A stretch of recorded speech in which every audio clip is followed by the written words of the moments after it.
In the shadow of E3 is VGC, the video game podcast, with your immediate reactions to Xbox's summer showcase. I'm here with Andy Robinson. How did you enjoy the show? I thought it was fantastic, right? I certainly can't think of a better summer showcase since the pandemic. Yep.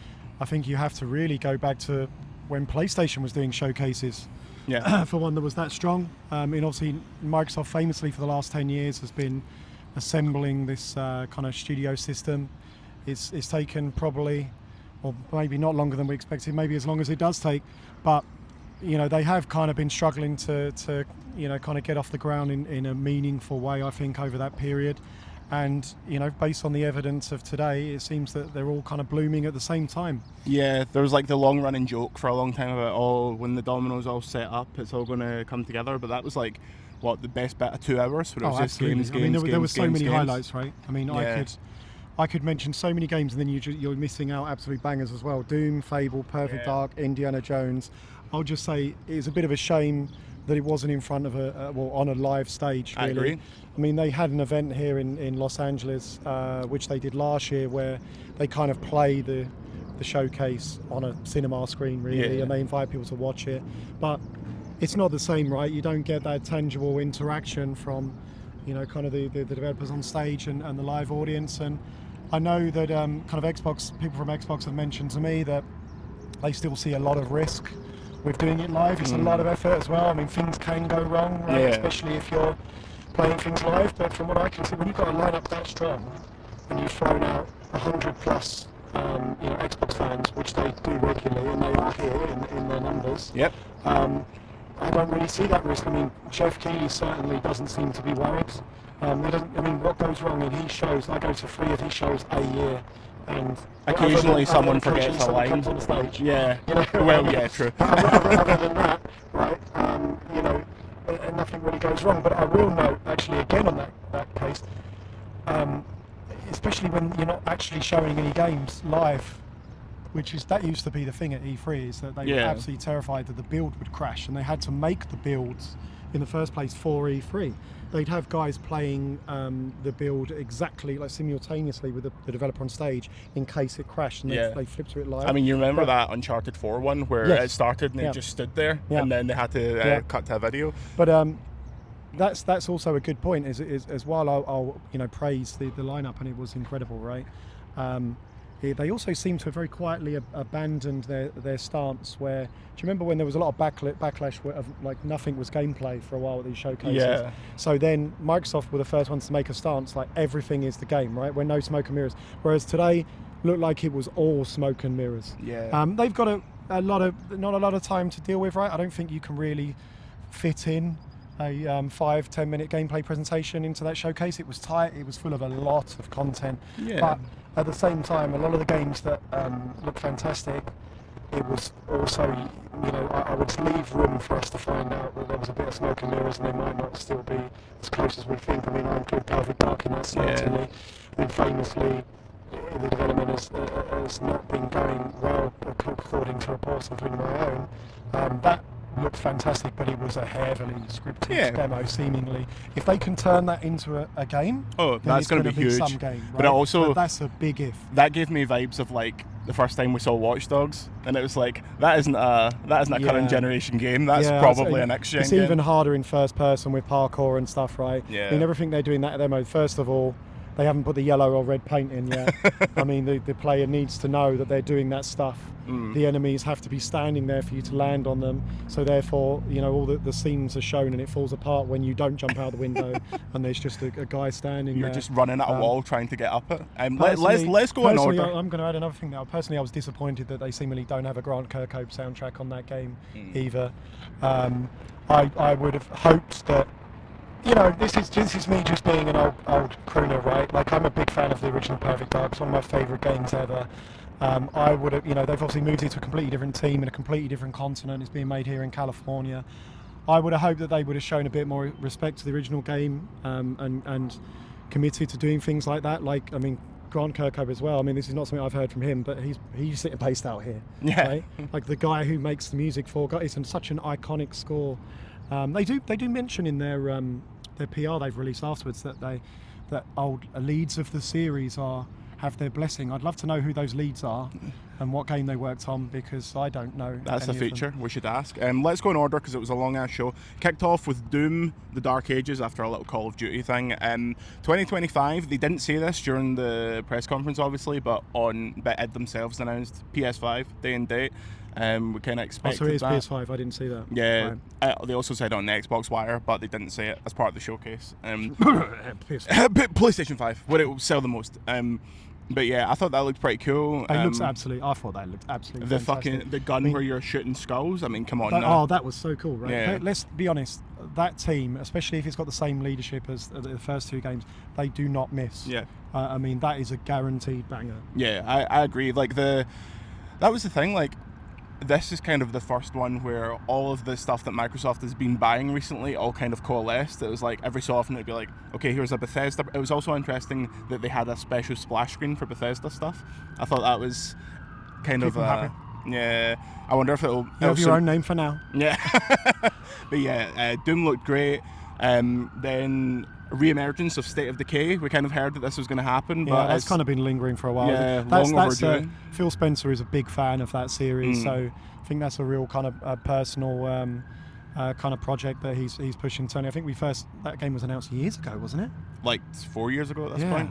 Oh, speaking of, I mean, again, another trailer that wouldn't have got into an Xbox showcase a while ago because there wasn't gameplay. It was a tone piece, what we would have been used to from E3 years old. But it works, right? I'm not without sounding overly critical. It works. I mean, I think if they showed 5 minutes of that game, we would have been a bit bored. Yeah, I agree. Speaking of, I thought it was interesting how Phil just appeared at the start. Matt Booty was 2 minutes in the middle, and then Sarah Bond at the end. Yeah. Whereas previously, I think the feeling is that how long is Phil Spencer really going to be there? Yeah. At this point. They've restructured. It's been restructured in such a way that to minimalise, if he were to decide to retire or move on, they're clearly giving the spotlight to the other leadership, and have been for over the last 18 months. Yeah. That's obviously speculation, but yeah, I noticed that as well, and I think it's notable that he's pretty much not speaking to any press out here. I think he's doing the IGN Live stage interview, and from what I've heard, they've kind of cancelled their interviews with a lot of the other press. Obviously, of course, we're not speaking to them because we're in dirty old Europe. But yeah, I mean, that's the vibe, right? I mean, if they didn't want to give off that vibe, then they've certainly accidentally stumbled into it. And it certainly seemed like ending it with Sarah is like, here we go. Here's the next generation. Yeah. Like, then Dragon Age Veilguard, which I thought was the Veilguard, which I thought that's such a crap name. I looked How away. did they change it to a worse name? I looked away and thought it was the Fable trailer because it was like a pop similar version of an old song. That's good, right? I like that it's got personality. Yeah. It could have easily been quite a dull-looking game, right? But it really isn't. I think it looks great. Starfield DLC. It looks fine. Like I'm up for playing a bit more Starfield, but that game came and went in a way that I'm glad they're still expected working on it, because I do think that they can make that game kind of live up to what it should have been. Yeah. I mean, obviously you really enjoyed it. A lot of people really enjoyed it, but I do think they could make it better. And it's always nice to see teams of that scale kind of dedicate themselves to, continuing to iterate. Especially because the way that team works, like, we're not seeing Elder Scrolls this generation. Like, that will be the start of the next one, likely. Yeah. So yeah. I mean, when the kind of Game of the Year edition comes to PS5, that game will be the real banger. Yeah. And I look forward to playing it. It's just there's a weird sentiment around that game, but hopefully that can kind of. There's been times where, like, BioShock 2 came out, good to middling reception, then Minerva's Den came out and people like revisit it. So hopefully this can be. It's a bit weird. I do think it comes with some stigma when it goes to a platform holder. It is a new thing for Bethesda. That I think that game from an independent, or if you want to call them independent, but from a third-party publisher, I do think that you say there's a weird like aura around that game. I think a lot of that is to do that it comes with the expectations now of like, oh, this thing needs to sell a console, which means it has to be absolutely perfect. Which those games never were. Yeah, like but they know absolutely not. Yeah. No. Speaking of them, they started a Fallout trailer and immediately started going 76, 76, 76, so people didn't get too excited. And again, we worried about you. There's no one in the room. Yeah, and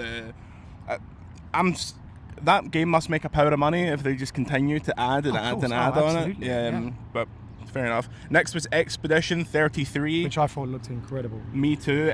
Although Kepler game, right? they've not confirmed this, but because he has the most recognisable voice in video games and he's a friend of the site, Ben Starr is starring in it. It's a like PS2 era Final Fantasy style game made in a cyberpunk kind of setting, and that was a real kind of. It's one of these games that, first of all, Expedition 33 is a terrible title. It's very hard to remember. Yeah, it is a terrible But title. I bet when it comes out, it absolutely slaps. It was like Dark Souls, Bioshock, and Final Fantasy all mashed into one package. For the art direction was absolutely incredible. It's rare these days that you see a game that really looks unique, right? I mean, especially in AI world, everything's sort of been played out to some extent, but that really looks unique. It's also interesting that there's been thousands of games that have like ripped the arse out of like classic Final Fantasy aesthetics, and now we're moving on to like that next kind of like awkward period between. It was a turn-based RPG, right? So it looked like it's nice to see Western turn-based RPGs. Like, I agree. See some more interpretation of that, especially at that scale. I mean, that looked like a big budget game. It didn't look like an indie thing. Yeah. So shout out Ben Starr. Come on the podcast and talk about it. I will text you after this. Next, we've got some gameplay of South of Midnight, which I thought visually looked great. However, I can't do the like half frame rate in a 60 FPS world. It just makes me feel sick. Yeah, I totally agree. I thought it looked really interesting. Again, beautiful art direction, which Compulsion Games kind of had in their previous title as well. But then when they actually got to the little bit of gameplay we saw, I thought, okay, just looks like generic video game. So apparently I have this on background that each boss has like a bespoke jazz song that like builds up as you play. The aesthetic was cool, right? But then you're just mashing an energy bar until and punching the monster until he drops some loot. There's some very average games that are elevated by banger art styles, so that could be that. That's what a lot of AAA games are, though, right? There's true. 7 out of 10 games that are elevated by 1,000 men and $100 million. The reason there's no BlizzCon this year was next World of Warcraft trailer, which it really just emphasises they own everything now. Like they've got so many masters to serve. That was a big takeaway from this showcase for me, is that what a powerhouse that they've become now. Obviously after taking on Activision, but also so close after Bethesda. It's taken a while for those guys to start putting out games, but now that they're all firing, like, oh my god. Yeah, it was crazy. Like kick off with COD, like then it's wild. That's without even mentioning all these original IPs that were in there, right? I mean, we came out of Jeff's thing a couple of days ago saying, look, they didn't really have any big names, but there were so many interesting games, and we're overlooking them in this showcase, right? Then Metal Gear Solid Delta, interesting trailer. This is a weird situation because it's current Konami, and current Konami, their recent track record with the Metal Gear franchise is... Well, it's current Konami in that it's got their badge on it. Yeah. And it's being made by Virtuous, right? Who are... If they're not one of the biggest support studios, they are the biggest support studio. I always get told off by them when I forget where they're headquartered. But I think is it Singapore? Could be, yeah. It might be. But certainly, if you've not heard of them, you'll certainly would have heard of all of the games they've worked on. They're clearly not rushing this. They've been working on it for a long time. They're getting it right.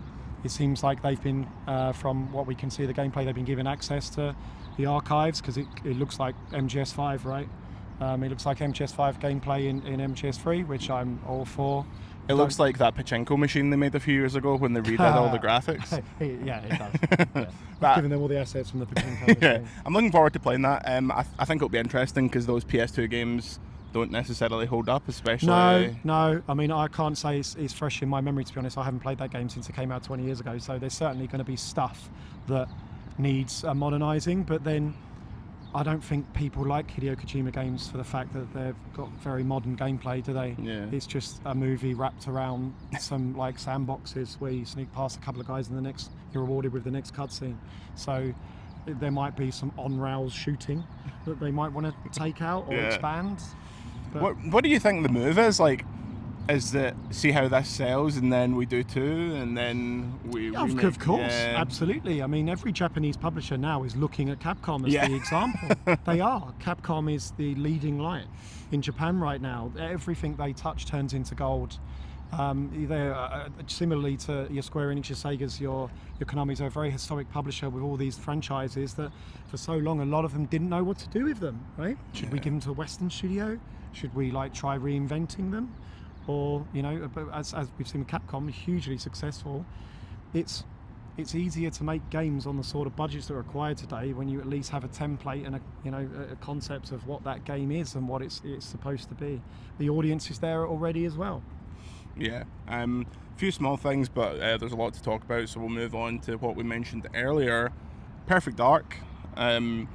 I thought it was strange how long it took people on Twitter to realise what this was when the coalition. I will say I love the initiative. I love the direction that they've taken. That's a fantastic way to modernise it. Oh yeah. Obviously, I mean Ubisoft are usually very good at this because they have brand managers sort of embedded on the teams. So when they're conceptualising these games, they have marketeers who are basically like, well, this is relevant right now in pop culture, right? So pushing it in an environmental direction, where I think it's set in near future, where kind of environmental disasters have shapes the world, and kind of obviously are pushing the politics and these kind of like stealth wars. I thought that was a really interesting direction to go in. That said, you're right. If it was called something else, you wouldn't know it's Perfect Dark. Yeah. To be honest, I don't know why they're calling it Perfect Dark. Because it's a brand. It's like but it's not. Well, it isn't. There hasn't been one a Perfect good game, Dark one shit game for 19 years. Yeah. There hasn't been a good one for about 25 years. I'm a 40-year-old man nearly. I love Perfect Dark. Anyone younger than me does not give a shit. My entire knowledge of it was the 360 game. And it's like, if you're not going to do stuff like I was complaining about, like get Grant Kirkhope in for the soundtrack, remain committed to that aesthetic, to that kind of the design of the first game, then why just call it something else? I mean, for me, a modern Perfect Dark game is Hitman. Yeah. Hitman Absolution. You put that to do sci-fi one, that's Perfect Dark. It's a small espionage sandbox. I also thought it was interesting how clearly Dishonored inspired it was. Of course, yeah. Just after the Ben Darkane. Yeah, exactly, yeah. Jeez, I was thinking exactly the same. You're sat there thinking, Harvey Smith could do a good job helping finish this. Oh, wait. Yeah. Oh, well. Then Fable. Funny trailer with the guy that played Super Hands from pre-show. Absolutely. You have to absolutely love the vibe, right? Yeah. Everyone's concern with this game was how are they going to be able to nail the vibe of Fable. People remember Fable more for its humour, its British humour, its identity than anything else, and they've absolutely nailed it. Yeah. The cast that they've got in are perfect, right? You never would have thought that Microsoft would go out and get, like, on their list to be Super Hands. Yeah. And, Richard Ayoade. Exactly. Yeah, but clearly people who understand what made those games special, and crucially are in Britain where they were made, have gone out and got, which would have been on the global stage, very niche actors who are absolutely, if they continue, like if they deliver just like Perfect Dark on those trailers they've shown, that is going to be a special game. Yeah, I agree. It's funny actually you say that. I heard a long time ago that in the earliest inceptions of this game, when they were working on it, it was a lot of just standing around the table going, this person, like doing like a dream cast kind of thing, and it was all the people you expect on like the panel shows and Taskmaster and all that stuff. They've absolutely nailed the vibe. Yeah, that looks cool. And again, it's like almost like it's the opposite of what we were talking about with Perfect Dark there, where they clearly have so many people that are so respectful. I mean, it sounds, I'm being really disrespectful to the initiative saying this, but it just screams Fable, right? Yeah. It's going to be if they can update the gameplay, which is going to be probably the harder bit, with the scale that's required today, for a big action RPG. We've not seen a huge amount of that. That would be my remaining concern, but it does a lot of heavy lifting if they can keep the tone from these trailers from that. But it's kind of like the opposite of what you're seeing from Isha, where they're sort of like, well, we're just going to call it Perfect Dark and do something new, which is not necessarily bad, but for fans of the originals like us, it's cool to see that maybe Playground can do both. Yeah. I thought that was a really strong trailer, and it sets up like, now you can get a bit of paper and be like, okay, their 2025 looks strong, their 2026 looks strong, like and you assume the next couple of years of those showcases are just kind of refining that stuff, and then eventually we get your Fallout. I wanted to highlight Mixtape, which I thought looked really interesting. It's from the team behind The Artful Escape, which is a really stylish game. I'll be honest, I went to the bathroom when the one came on, and then everyone on Twitter was going, "That looks great." I was like, yeah, it's a proper pretentious like it'll get tens exactly where you expect. That's but not my thing. Soundtrack was lovely, and the art style was really cool. Similarly, A New Life is Strange. But straight after that, we had Indiana Jones, and this is the only bit that looks awesome. It does look awesome. I want to see more of the game. Like, it was just a long cutscene, and that game is out this year. But I think, again, that's the trend, right?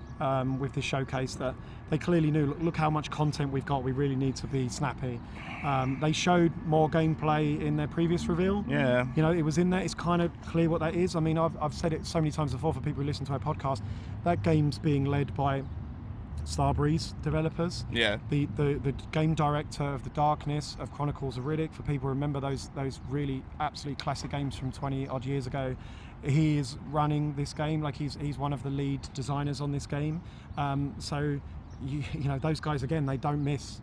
And this is his bread and butter, first person sort of platformy action adventure game. That's what those games are. If they make Chronicles of Riddick and Indiana Jones, they're going to nail it. Again, the other half of that is it needs to feel like an Indiana Jones game.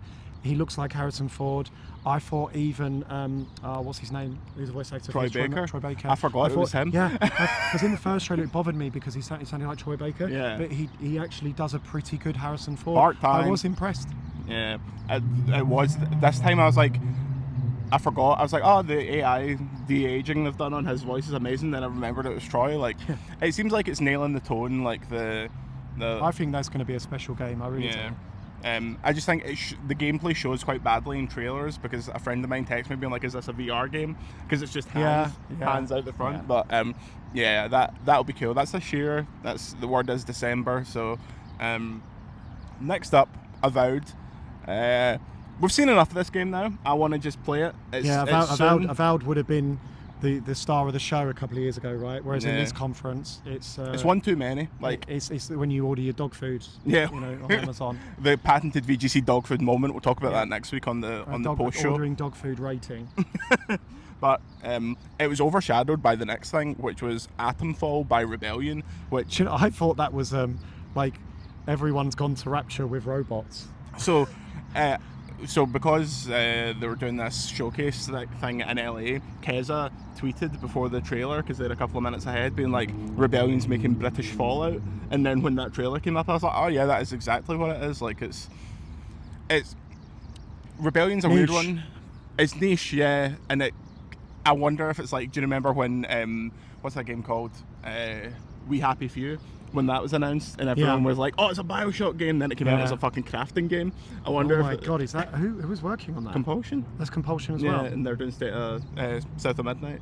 Yeah, so. that is the I'm not even going to get started on that. That is like actually criminal. Yeah. How similar the art direction is on that. If I was Ken Levine, I'd be on the blower to them. Then Assassin's Creed Shadows, we'll have more on that on Monday, which we can say, but nothing at the moment. But it looks cool. The only thing I worry about that is that we've genuinely been waiting for that game, like a Japanese Assassin's Creed, for what, 15 years plus, and it's kind of like it's arrived, and by the time it's arrived we've already had Ghost of Tsushima, and that's what it's going to be compared to, and I'm just looking at it thinking, well, it looks like a less good Ghost of Tsushima, but it is the A team, the Assassin's Creed A team, right? The Origins guys. What else did they do? They didn't do Valhalla, did they? I'm not sure. I know the answers to some of this. You've seen it. Yeah, and it is announced who's working on the game. Okay, well, I will legally say nothing until Monday, but it's the A team working on it, right? So it's probably going to be good. But I kind of look at it and think, well, it looks like Ghost of Tsushima, but less good. Yeah, that wasn't a affirmative. Yeah, that was I acknowledge what you said. Next up, Stalker. It's on the floor, so I can say I'm playing that tomorrow. I think it's tomorrow or today. It's tomorrow. Looks cool. But that's glad that it's moving along production, obviously, with what's going on in Ukraine and their developers, you know, kind of being displaced, and so it's fantastic to see that production's kind of moving ahead, right? We all hope it does really well. The gameplay looked really good, like Everyone the loves animation the original quality, game. like Oh, it does, yeah. They're clearly like a very special team in that regard. Technically, it looks super impressive. Yeah. Then the big finale, which we kind of expected, but we didn't expect what it was.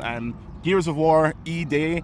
It's a prequel, which I think is a great move. Real millennial bait, that wasn't. Yeah. Am I the only one who, when Dom came out, it's Dom! It's Dom! I mean, they did it perfectly. They used Mad World. They Yeah, that is real millennial bait. Yeah. 100%.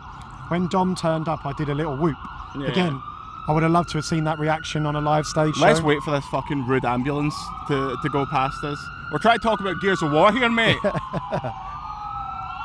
Hope whoever's in that ambulance is a big VGC fan. Probably one of the fucking... a guy coming straight from the Xbox showcase. Yeah, who jumped off the balcony when he read it was on PlayStation. Yeah, Gears of War, great trailer. Awesome. It's from Blur, that old trailer house. Little bit sad, right? Like, you know, when you know what happens to Dom, spoilers. Dom's yeah. You know, a little bit sad. Yeah. So maybe tonally challenging. I still don't know why they allegedly don't speak to Cliff Bleszinski about for this stuff. one especially, yeah, like. or were they using his character? I mean, who knows? Maybe he's already tweeted while we're talking about this, saying I'm doing that. But yeah. he's constantly kind of like making it a point of saying that he would, you know, willingly get back involved, and he's never been asked, and you know, blah blah. You know, maybe there's beef there. Who knows? You talk to the man that has the lore Bible for all that stuff, that wrote the lore Bible for all that stuff. So. But again, like it's. Yeah. The Microsoft are different from PlayStation in that they let the studios do what they want. That can be good, that can be bad. And that's why you see these different approaches. So coming back to Initiative, where clearly they've sort of like, look, we don't need to get the old guy. And they're not wrong, right? That's just a different opinion. As I pointed out, the game's 20 years old, the good one's 25 years old. Like, actually, there probably isn't much point in kind of like going back and engaging with all those original people, whereas Playground seems to be more conscious of that. If it was PlayStation, they would, I think they're a bit more cohesive in that sort of stuff, right? This is how we do things, this is what's worked for us in the past, and this is how we should all approach it. I also think but I think for this one, a marketing beat where it's like Cliffy B endorsed is not the worst thing in the world, especially because the last couple of years were a bit shit. Like, well, clearly one of the decision makers doesn't want that to happen. Is my guess. I suppose because it's so. kind of obvious. Yeah. Okay. Right. Game of the show. Oh, game of what? Of Xbox. Of Xbox. Of Yeah. Xbox. Oh wow. Oh, by the way, on Gears, they've not said it yet, and it doesn't say it anywhere in the Xbox Wire piece. But don't worry, it has a full multiplayer suite. It's a full on. It's not just the prequel. It's not just a single player adventure. It has all the multiplayer shit. But the Lancer doesn't exist in that era. So. Oh, it's the crappy one with the bayonet, isn't it? I That's believe rubbish. So. Hopefully, the last mission is you being like, of course I it is. developed this fucking Lancer. Yeah. Look at this. What are you doing, you crazy? Cut fucking Dom's head off. And then it turns out it's a different timeline. It's all a dream. Yeah. It'd finally be Final Fantasy VII, like. I don't know. I don't think there was a standout. I think there were so many good games. I think Indiana Jones looks amazing. I thought Doom looked amazing. If I didn't know about Gears, I would have went off my fucking nut. Yeah, I think most people out here kind of knew everything that was going to be there. It's a shame there's no surprises these days, but that's where we're at. If I was forced to pick one, probably Doom. Yeah, from a sheer I want to play that fucking today. Yeah, Doom. I want to play that today. But yeah, Gears is probably a 25, 26 game. That's probably next Christmas. Something like that. I think a lot. But again, it's coming back to, I emphasise that we're being super, super positive about this. But a lot of it was very staged, right? Yeah. So you really can't tell. A lot of them didn't have release dates. These games, like Perfect Dark, didn't have a release date. I don't come out of that convinced that we're any closer for them releasing loads of bangers. I think it just highlights that they've got lots of in development. Yeah. But I mean, for Everwild, where's that? You know, my list was correct. Fable, yes. Fable, Everwild, and Perfect Dark were basically announced together 4 or 5 years ago. Yeah. And they're still not out, and only 2 of them are being shown, and even they don't look like they're necessarily going to be here anytime soon. I think Fable was 2025, right? And so you wouldn't be surprised if that's delayed to 2026. But they're going to be literally genuinely closer to bringing out their next console by the time those games come out. They also announced that That's development these days. That's AAA development. they announced that Cinnabon came out and announced the white digital Series X and said we're always looking at the future. I knew there was no fucking handheld here. I don't know why this was so prevalent, because some random leaker was like, "Oh, I've seen it. I've got it in my house." It seems like a good guess, right? Oh, they almost exists, certainly but- are working on Yeah. one. I've been also told these- directly it these- exists, but it wasn't going to be here. Like, they also seem to like they're kind of like determined to mention hardware wherever they can. So Yeah. we're still surprised they didn't announce any fucking controllers. Like, here's the Blue Mist Oh, that's probably controller. when we load up the internet after this video. It'll be all the controllers will be there. Oh, right. We've got some games to go and play. Have we? Yeah, we do. Really? Well, I'm going to go and see Black Ops. Oh, I'm going to go and see Metaphor. Kind of the different scale of the. I thought Black Ops looked really good as well, by the way, from what I saw. They Yeah. changed the movement completely. Oh, It's, omnidirectional it's Metal movement. Gear 5 movement. That sounds really cool. Yeah, that does sound really cool. They brought back the old Prestige system, the old school one. Fucking redid finally. properly. You better be able to do it from launch, because I prestiged in the pre-season this year and you couldn't fucking prestige. And I It's was like, what a joke. proper Prestige when you start back Yeah. at the beginning. Good. So, all of the boomers are going to be very happy. from Games what I are saw. fucking back. But yeah, we've got games today, Ubisoft Forward tomorrow, and then you're going home. Sleep tonight. Yeah, I'm here for about 10 more weeks. So, till next time, subscribe to VGC, check out our Sonic gameplay like everyone else on the planet. And yeah, we'll have more and more and more from the show. Lots of embargoes next week, because that's just how it goes. But we'll It's good. do. They're giving us time to actually see the Yeah. games, right? Rather than if it was E3, you'd be absolutely falling over yourself to file rushed content here. But I will stress that because I've been talking about how enjoyable I've found this year's Playdays. As someone who's been to all three of the physical Summer Game Fest, this one is so far ahead. Like, it's amazing to see how far they've come in terms of the number of significant titles. It genuinely, other than the fact that we have to jump around Los Angeles to different independent events, it's not that far away from E3 in terms of content here. There's some real good quality games. I mean, even from this Xbox showcase here today, right, you can see that. And for people at home who are saying, oh, we don't really get that vibe here, it's because a lot of them are embargoed, and you're going to see that content come out over the next week. Let me tell you, the next couple of weeks of podcasts are going to be bangers. But I agree with you. If only there was somewhere that we could have all of these things together.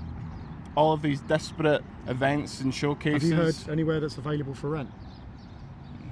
I'll have to ask. I've got contacts now. The ones that kicked me out. Until next time, I'm Jordan Midler. Say goodbye, Andy. Goodbye. And we'll see you next time.